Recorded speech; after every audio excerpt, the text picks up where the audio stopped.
the most important trick, I think, to being happy is to realize that happiness is a skill that you develop and a choice that you make. You choose to be happy and then you work at it. It's just like building muscles. It's just like losing weight. It's just like succeeding at your job. It's just like learning calculus. You decide it's important to you. You prioritize it above everything else. You read everything on the topic and then you work at it. And again, I think the Buddhists have done a lot of good work on this. I don't think modern science has good answers here. I think the modern world is actually really bad. The modern world is full of distractions.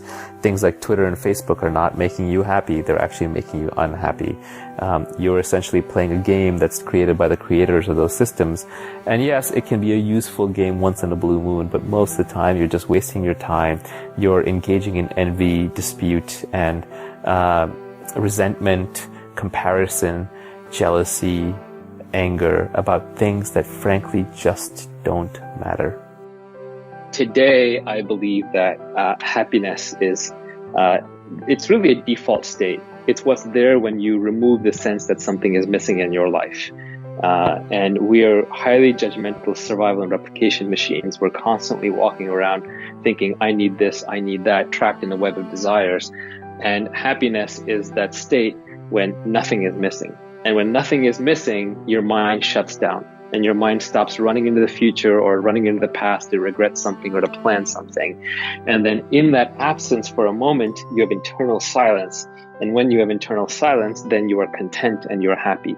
I think people believe mistakenly, and, feel free to disagree because again, it's different for everybody, but people believe mistakenly that happiness is about positive thoughts and positive actions.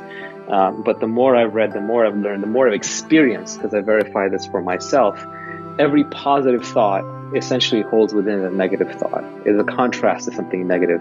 The Tao Te Ching says this more articulately than I ever could, but it's all duality and polarity. So if I say I'm happy, that means that I was sad at some point. If I say he's attractive, then that means that somebody else is unattractive.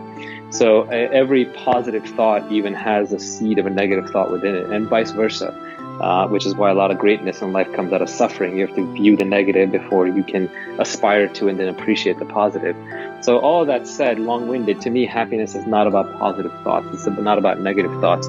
It's about the absence of desire, especially the absence of desire for external things. And so the fewer desires I can have, the happier I can, or the more I can accept the current state of things, the less my mind is moving, because the mind really exists in motion towards the future or the past.